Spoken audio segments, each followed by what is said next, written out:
Assalamualaikum warahmatullahi wabarakatuh. Selamat pagi dan salam sejahtera untuk kita semua. Perkenalkan, nama saya Desi Prastiani, dosen S1 Manajemen Universitas Esa Unggul. Pada kesempatan kali ini, perkenankan saya membahas salah satu mata kuliah yang saya ampu, yaitu Manajemen Sumber Daya Manusia. Pada mata kuliah Manajemen Sumber Daya Manusia ini berfokus pada Student Center Learning, Blended Learning, dan diskusi kelompok, serta studi kasus. Video ini dibuat untuk memenuhi salah satu persyaratan sertifikasi dosen tahun 2026, yaitu pernyataan diri dosen dalam unjuk kerja Tridharma Perguruan Tinggi atau PDD UKT-PT, khususnya di aspek pengajaran. Mata kuliah Manajemen SDM merupakan mata kuliah wajib bagi mahasiswa semester 3 pada program studi S1 Manajemen Universitas Esa Unggul. Mata kuliah Manajemen SDM ini memiliki bobot sebesar 3 SKS selama 1 semester dengan teori dan asesmen yang meliputi tugas, kuis, keaktifan di kelas, dan proyek. Bahasa pengantar yang digunakan dalam penyampaian mata kuliah ini yaitu bahasa Indonesia. Mata kuliah Manajemen SDM mempelajari tentang sumber daya manusia dalam organisasi ditinjau dari 4 hal utama, yaitu perencanaan, pengembangan, pemeliharaan SDM, dan hubungan industrial. Dalam aspek perencanaan terdapat analisis dan desain pekerjaan, rekrutmen, seleksi, dan penempatan.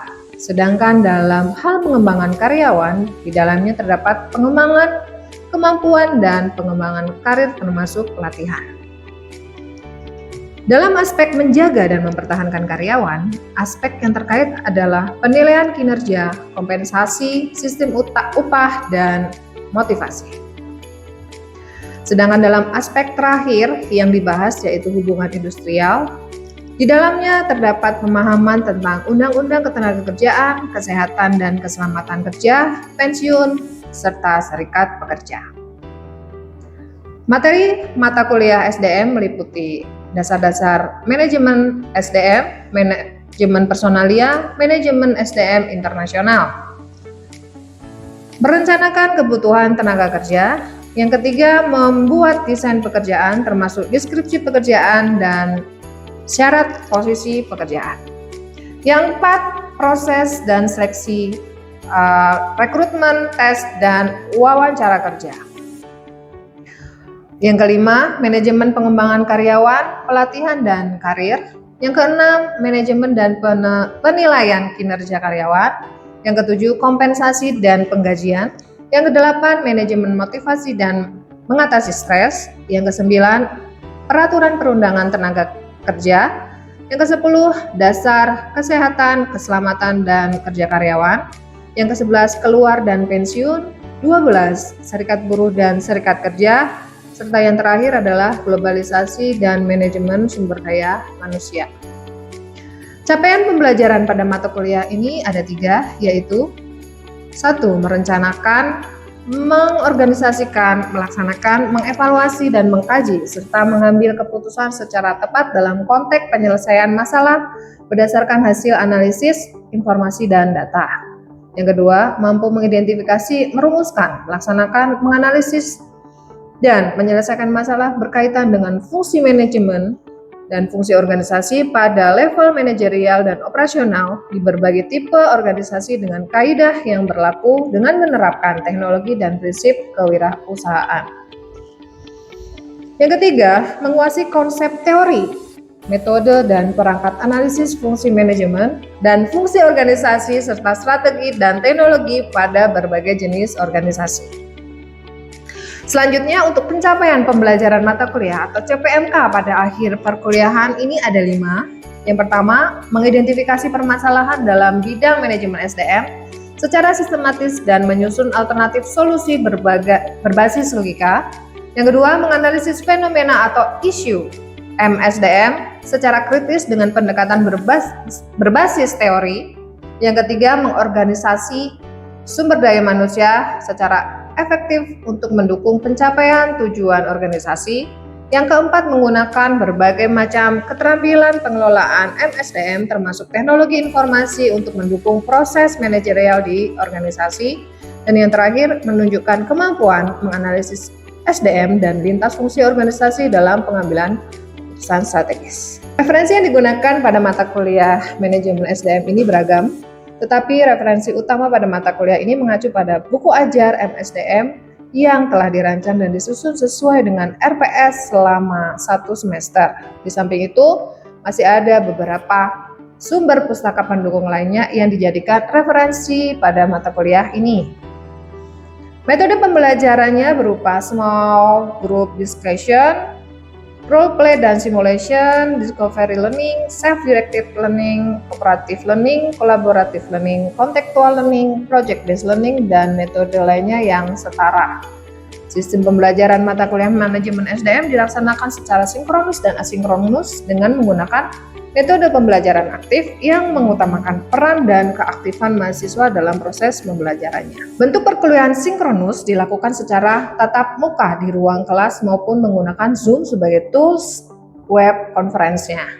Sedangkan untuk perkuliahan asinkronus dilakukan menggunakan e-learning untuk memfasilitasi mahasiswa untuk berdiskusi perihal mata kuliah manajemen SDM dan penugasan secara mandiri maupun kelompok. Pembelajaran mata kuliah manajemen SDM ini dilaksanakan selama 16 pekan dengan 7 pekan pemaparan materi dan kuis, kemudian ujian tengah semester dilaksanakan pada minggu ke-8.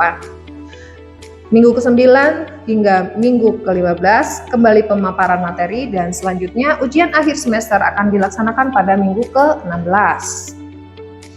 Evaluasi pembelajaran mata kuliah manajemen SDM melalui kuis interaktif, penugasan, keaktifan di kelas, dan proyek baik individu maupun kelompok dengan rubrik penilaian yang disesuaikan dengan masing-masing tugas, UTS, UAS, dan proyek yang dilakukan dengan memberikan soal kepada mahasiswa untuk mengukur kemampuan mahasiswa setelah mendapatkan materi di mata kuliah manajemen SDM. Bobot penilaian dari masing-masing komponen evaluasi mata kuliah manajemen SDM yaitu kuis sebesar 10%, tugas 10%, keaktifan di kelas 10%, UTS 10%, UAS 10%, serta proyek sebanyak 50%. Dengan total bobot evaluasi penilaian mata kuliah manajemen SDM sebanyak 100%. Demikian informasi yang dapat saya sampaikan terkait mata kuliah manajemen SDM untuk mahasiswa program studi S1 Manajemen Universitas Esa Unggul. Berikutnya merupakan cuplikan dari proses pembelajaran yang saya laksanakan secara sinkronus. Tatap muka di ruang kelas. Selamat menyaksikan. Assalamualaikum warahmatullahi wabarakatuh. Waalaikumsalam warahmatullahi wabarakatuh. Selamat siang teman-teman, apa kabar? Siang, Ibu. Baik, oke. Di hari ini saya Desi Prastiani, dosen manajemen Universitas Esa Unggul.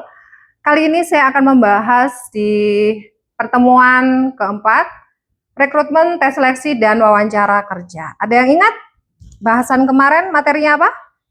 Analisis kebutuhan pekerjaan dan deskripsi pekerjaan.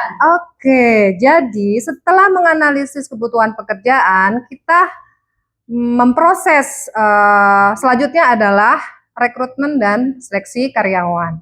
Ada yang tahu rekrutmen itu apa? Julio?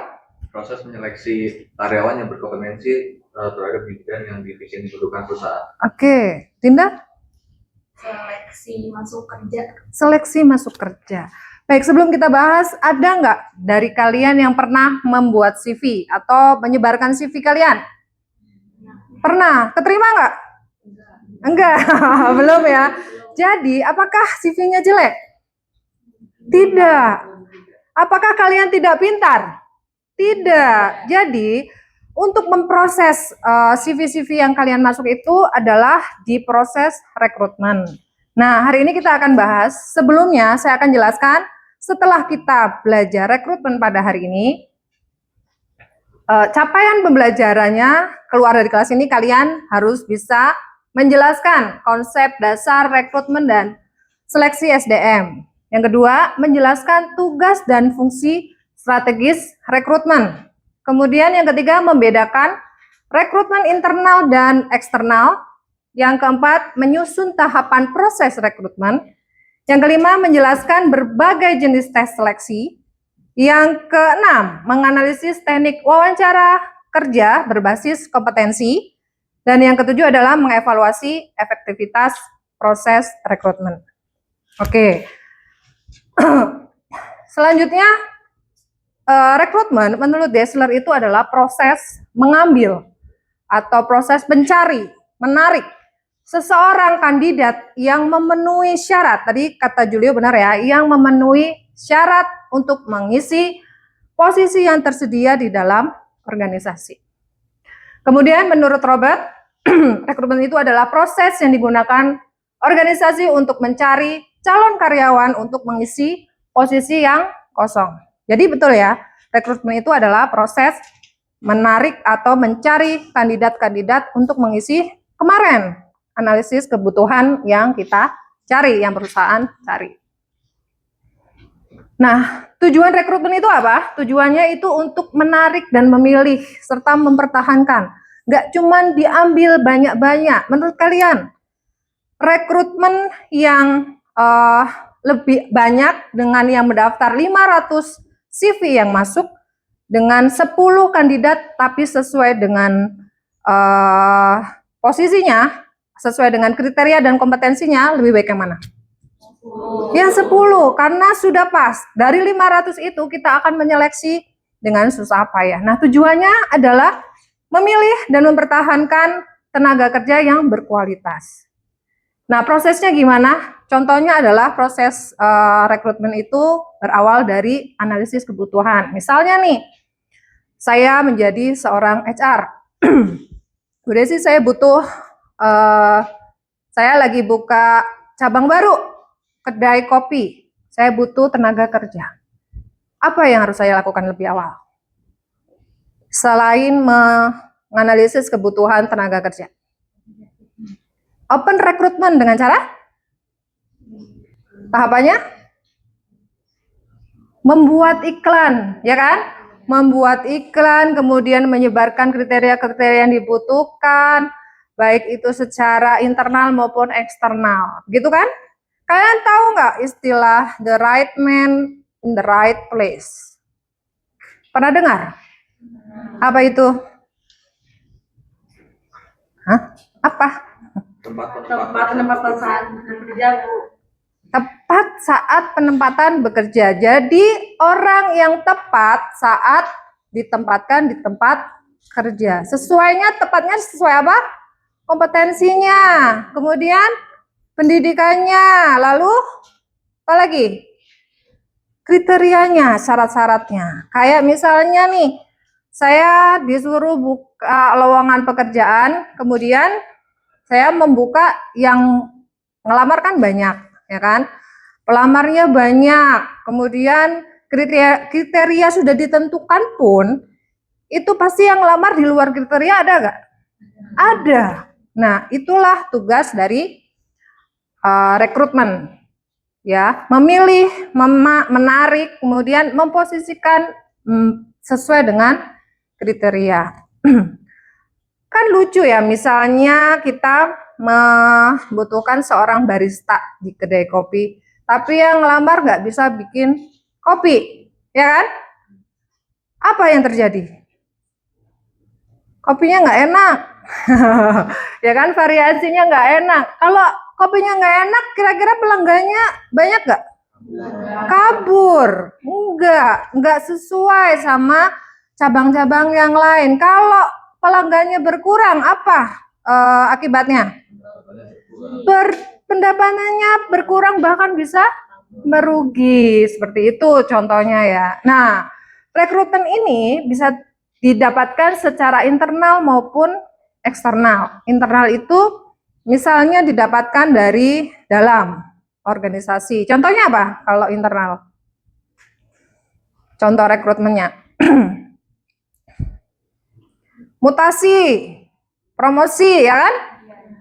Kemudian kalau eksternal itu yang mendapatkan karyawannya dari calon karyawannya dari luar, lamaran-lamaran dari luar. Nah, apa keuntungan dan kerugian ketika kita mendapatkan rekrutmen dari dalam dan dari luar? Kalau dari dalam apa keuntungannya? Nggak perlu mengeluarkan biaya. Untuk ya, betul. Meminimalisir biaya. Kemudian, apa lagi? Sudah tahu budayanya. Itu adalah keuntungannya. Tapi ada kerugiannya. Kerugiannya adalah kita tidak bisa mengeksplor apa saja sih keterampilan-keterampilan yang dimiliki oleh orang luar selain di organisasi. Sedangkan dari eksternal, keuntungannya adalah kita dapat ide-ide baru, ya kan? Kita dapat ide-ide baru, kemudian kandidatnya juga baru, tapi kerugiannya adalah biayanya besar, harus penyesuaian dan prosesnya lama karena kita harus memilih dari awal. Tapi kalau rekrutmennya dari dalam, itu kan kita sudah tahu calon kandidatnya, misalnya seorang barista yang akan diangkat menjadi manajer kafe, ya. Apakah seorang barista yang pinter itu bikin kopi bisa menjadi manajer kafe? Belum tentu. Kenapa belum tentu? Karena dia sehari-harinya bikin kopi. Ya, apakah dia bisa berkomunikasi? Apakah dia bisa apakah dia punya jiwa kepemimpinan? Kalau enggak, dia enggak akan bisa mengayomi anak buahnya atau karyawannya yang ada di bawah dia.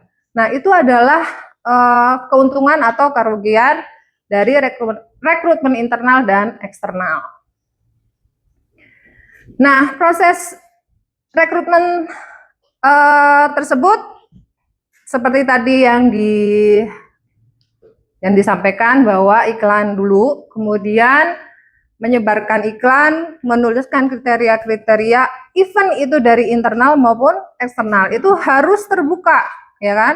Kalau ada rekrutmen di internal, itu harus kebuka. Oh iya, ada lowongan, saya boleh dong ngelamar jadi manajer, gitu kan? Tapi sesuai dengan kriteria. Oke, sebelum kita ke seleksi CV, ada pertanyaan? Ya.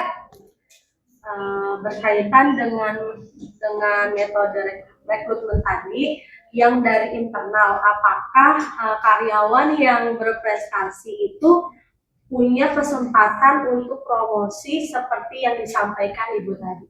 Oke, sebenarnya ada kesempatan untuk promosi, tapi penilaiannya bukan cuma prestasinya aja, tapi ya tadi ada leadershipnya, kemudian sesuai enggak kompetensinya itu, sesuai enggak kemampuan keterampilannya itu. Apakah iya saya mau mempromosikan seorang kasir menjadi seorang manajer tapi dia gak bisa berkomunikasi, misal, atau barista yang tidak bisa berkomunikasi dengan baik. Nah, kemudian apa untuk pengembangan supaya dia bisa naik jabatan atau dapat promosi itu? Pelatihan. Jadi diasah, ikut pelatihan pun adalah merupakan mempertahankan karyawan untuk melanjutkan atau mempromosikan karyawan tersebut lebih lanjut. Oke, ada lagi? Saya, Bu. Ya, Dinda. Bagaimana sikap kita sebaiknya saat wawancara, Bu? Apakah yang kalau misalnya ngomong banyak aja yang diterima, terus gimana kalau yang susah ngomong atau tidak pandai berbicara? Oke, untuk wawancara sebaiknya jika ditanya itu pertanyaannya ya jawab sesuai dengan koridornya, jangan kemana-mana. Jadi apa yang ditanyakan itu core-nya di situ. Jangan kemana, enggak semua wawancara yang banyak ngomong itu yang diterima. Wawancara itu adalah menggali lebih dalam. Seperti itu. Oke, bagus sekali loh pertanyaannya Dinda dan Trisha. Berikan tepuk tangan dong. Oke. Oke, selanjutnya kita seleksi CV. Jadi dalam 10 detik saya bisa melihat atau mengambil CV dari ratusan orang. Dari mana kira-kira saya kalau kalian seleksi CV? Yang pertama adalah bukan ngambilnya. Oh, ada 10, ada 100 CV nih. Kalian pilih tuh kira-kira apa ya dulu yang dilihat? Pendidikan, ya kan? Pendidikannya dulu, kemudian pengalaman. Lalu yang ketiga keterampilan. Nah, menyeleksi CV itu gampang, tapi yang sesuai kriteria ya sulit, ya kan? Jadi kriteria penilaian CV itu mencakup pengalaman, pendidikan, keterampilan, dan kesesuaian dengan budayanya. Nah, cara mengelompokkannya itu dengan menetapkan kategori-kategorinya, dikategorikan. Misalnya butuh akunting, ya yang diambil lulusan akuntansi, ya kan? Yang dibutuhkan adalah HR, yang diambil lulusan manajemen atau psikologi, seperti itu. Jadi nggak sembarangan, kecuali dia punya portofolio yang banyak, pengalaman di bidang, misalnya dia lulusan perikanan misalnya, tapi portofolionya atau CV-nya dia punya pengalaman pernah magang menjadi di staf HR kementerian, atau pernah bekerja menjadi staf HR di perusahaan lain. Nah, itu juga menjadi pertimbangan. Seperti itu ya. Nah, yang ketiga adalah tes seleksi. Tes seleksi ini terdiri dari tes kemampuan dan tes psikologi. Tes kemampuan itu misalnya kalau accounting ya di tesnya bidang accounting. HR ya di tesnya bidang filing dan manajemennya. Kemudian marketing ya di tesnya bidang marketing, sesuai dengan kompetensi dan kemampuannya. Kalau tes psikologi itu apa? Bukan tes untuk dia gila apa enggak kan? Tes psikologi apa? Untuk mengukur apa? Kepribadian. Bagaimana cara orang itu bisa bertahan atau tidak? Bisa bangkit dari keterpurukan atau tidak, ketahanan dia akan pressure-nya itu terukur di tes psikologi. Nah, pentingnya tes seleksi itu untuk mengukur kelayakan kandidatnya. Kalau nggak diukur, maka akan amburadul. Misalnya nih, saya butuh kasir, tapi yang saya rekrut nggak bisa ngitung, perkalian nggak bisa, kira-kira gimana? Salah, ya kan? Mending kalau untung, rugi, ya kan? Perusahaan bisa tutup, bangkrut. Kemudian meminimalisir kesalahan rekrutmen. Jadi dengan menggunakan tes seleksi, ketika kita tahapannya ada rekrutmen itu menarik kandidat, maka nggak semua yang kita tarik itu keterima, ya kan? Harus dites dulu, sesuai nggak sama kebutuhan-kebutuhan kita. Nah, yang selanjutnya adalah tujuan wawancara. Jadi wawancara itu menggali informasi yang lebih dalam, baik itu secara skill atau secara pengetahuan. Jadi kalian kalau wawancara nanti pada saat wawancara kerja itu harus tahu apa yang kalian bicarakan, jangan ngalor ngidul ngetan ngulon. Jadi kemana-mana, tapi nggak dapat inti dari penggalian si pewawancara tersebut. Kemudian menilai kecocokan budaya organisasinya. Apakah ini cocok? Misalnya nih di accounting itu butuh apa? Butuh sifat-sifat orang yang Teliti, kemudian jujur, lalu tidak banyak omong nggak? Iya. Jadi kalau di keuangan kenapa mukanya lurus-lurus, kaku-kaku ya kan? Itu emang udah setelannya, memang di setel seperti itu ya. Untuk tidak membocorkan keuangan-keuangan yang ada di perusahaan. Apakah cocok atau enggak? Oh ini orang banyak ngomong tapi mau ditempatin di biro keuangan misalnya. Sepertinya tidak cocok. Sepertinya cocokkan di humas misal seperti itu. Nah, jenis wawancara itu ada yang secara struktural dan secara bebas. Kalau struktural itu ada pertanyaan-pertanyaan yang digali sesuai dengan apa yang dibutuhkan oleh perusahaan. Sedangkan wawancara bebas itu menekankan pada percakapan alami yang memungkinkan penanya dan kandidat itu mendalami topik tertentu. Misalnya, memberikan solusi. Kalian tahu nggak pengalaman organisasi kenapa dibutuhkan ditanyain di dalam CV? Untuk mengukur apa? Mengukur apa? Bagaimana dia problem solving. Jadi seberapa besar dia bisa menyelesaikan masalah. Minimal masalah di dalam dirinya sendiri. Kenapa pengalaman organisasi itu terlampir di dalam CV? Karena biasa kerja tim, ya kan? Kerja itu pasti ada kerja tim, nggak secara individual.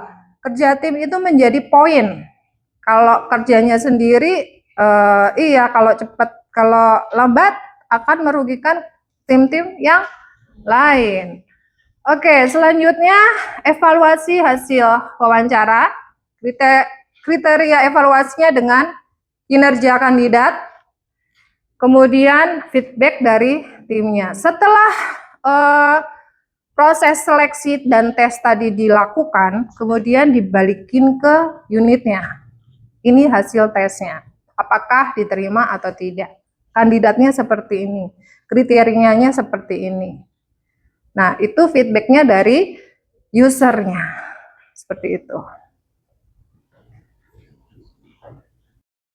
Oke, sebelum kita lanjutkan ke soal dan tugas, silakan kalian absen dulu.